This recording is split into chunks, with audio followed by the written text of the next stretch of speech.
vegetative nervous system. So vegetative nervous system composed of two parts, sympathetic part and the parasympathetic part.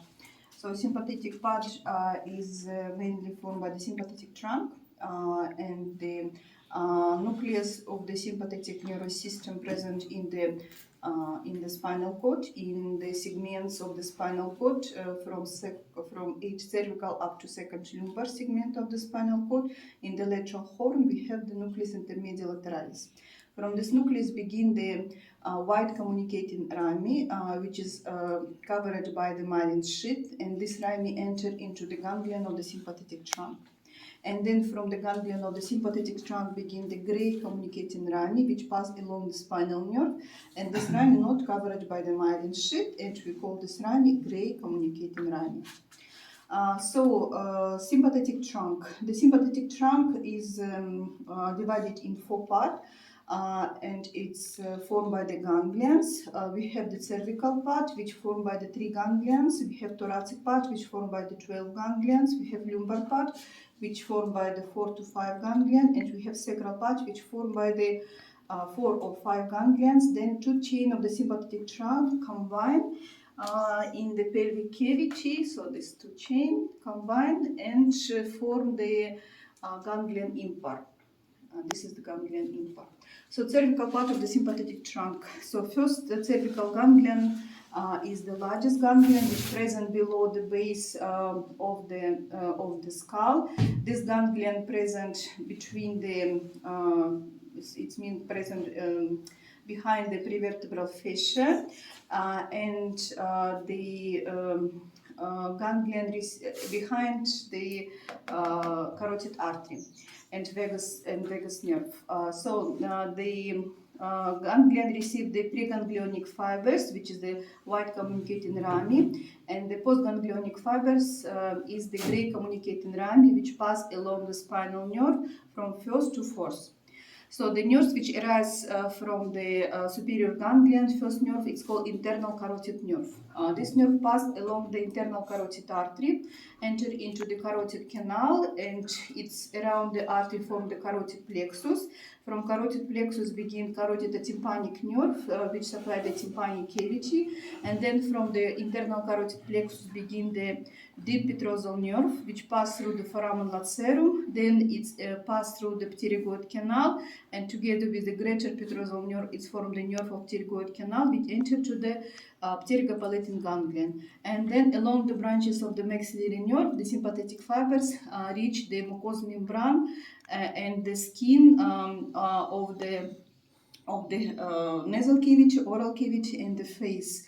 In the skin, the nerve fibers usually supply the sebaceous gland, sweat gland, and also rectus pili muscle. And also the main branches of the sympathetic nervous system supply the blood vessels. It means the smooth muscles of the vascular wall. So next nerve is from the internal carotid plexus begin the nerve which pass along the ophthalmic artery, and this nerve pass to the eyeball as the long ciliary nerve, and in the eyeball this nerve fibers supply the dilatator pulpili muscle. Next is the external carotid nerve. External carotid nerve pass along the branches of the external carotid artery and supply the branches which supplied by this artery. Then we have internal jugular nerve. This nerve move upward along the internal jugular vein and enter to the sensory ganglion of the 9 and 10 cranial nerve.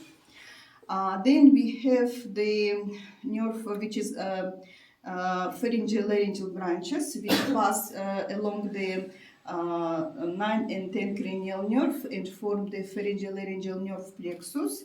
And then we have the superior cervical nerve, superior cervical cardiac nerve, which pass downward into thoracic cavity and form the cardiac plexus.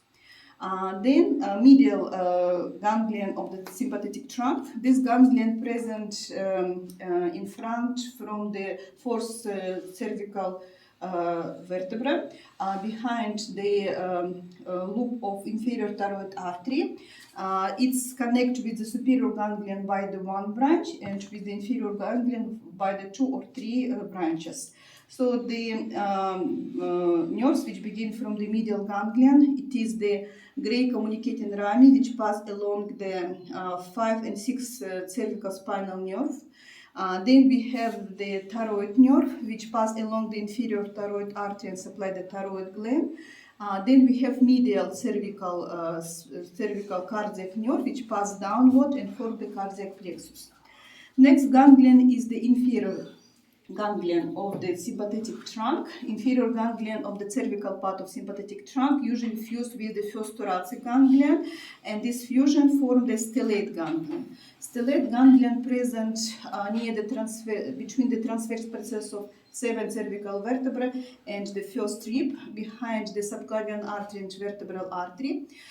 The branches which begin from the stellate ganglion, first is the gray communicating rami which pass along the 7 cervical and first thoracic spinal nerve. Then we have the nerve which pass along the vertebral artery and subclavian artery. Then we have the nerve which pass along the vagus nerve and the phrenic nerve. Then we have the branches which is the inferior cervical cardiac nerve which pass downward and combine with the branches of the combine and form the cardiac plexus in the thoracic cavity. Next, thoracic part of sympathetic trunk. So thoracic part of sympathetic trunk formed by the 12 ganglions. The ganglions of sympathetic trunk lie in front from the head of the rib. It covers by the parietal pleura and the thoracic fascia. The branches which begin from the thoracic part of the sympathetic trunk. First we have gray communicating rami which pass along the thoracic spinal nerve. Then from first to fifth ganglion begin the nerve fibers which form the plexus like cardiac plexus, like pulmonary plexus and esophageal plexus and the aortic plexus. Then from the 5th to 9 ganglion of the thoracic part of sympathetic trunk begin the greater splanchnic nerve. From the 10 and 11 begin the lesser splanchnic nerve, and from the 12th ganglion begin the lower splanchnic nerve.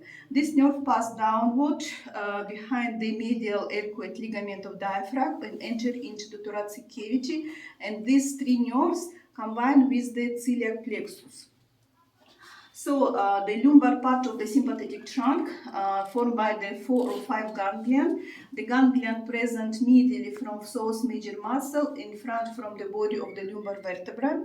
The branches which begin from the lumbar sympathetic trunk. First is the gray communicating rami which pass along the lumbar spinal nerve, first and second. Then we have the lumbar splanchnic nerve which enter into the celiac plexus, into the ganglion of the celiac plexus. Then we have the sacral part of the sympathetic trunk which present in the pelvic cavity in front from the anterior sacral foramen, and the branches which begin from the sacral part of sympathetic trunk, it is the gray communicating rami which pass along the sacral spinal nerve, and then we have the lumbar splanchnic nerve which enter into the superior and inferior hypogastric plexus.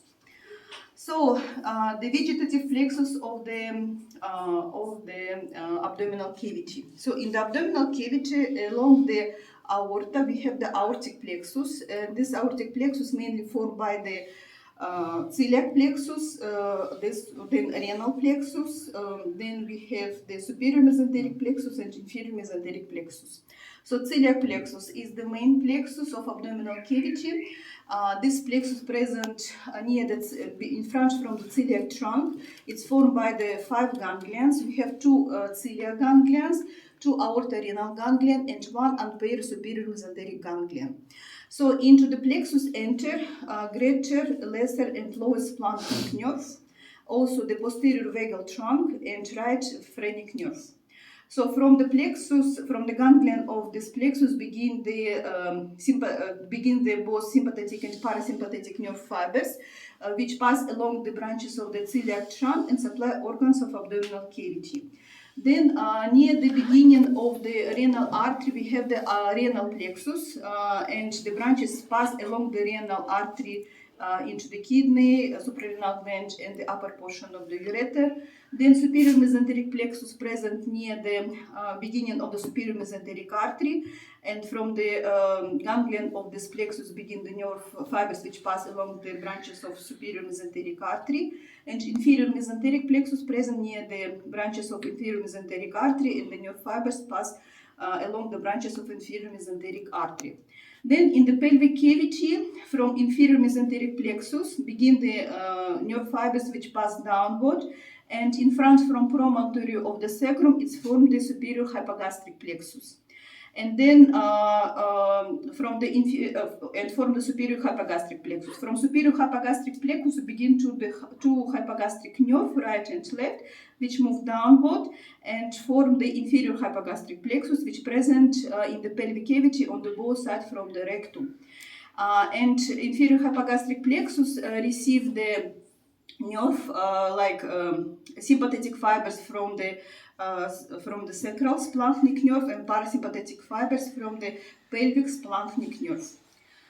So, parasympathetic part of the vegetative nerve system, it's divided into two parts, the cranial part and the caudal part.